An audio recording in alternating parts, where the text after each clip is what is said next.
Бала кезімде әкем қолыма ақша ұстатып, бар балам, светтің ақшасын төлеп қайт деді.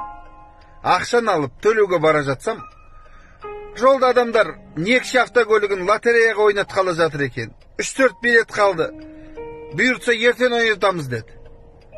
Іштей қызығып, әкем берген светтің ақшасына билет алып үйге барсам, әкем ашуланып, аямай сабады.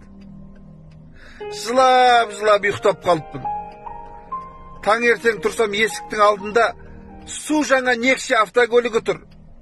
Оны көрген әкем екеуміз қуанып, қуаныштан көзімізден жас ағып, Құдайдың берген осы шығар, бұл неткен керемет деп, бір-бірімізді құшақтап тұрсақ, сол көліктен адамдар түсіп, светтің ақшасын төлемеген екенсіздер деп, светімізді қиып кетті. Аман болыңыздар.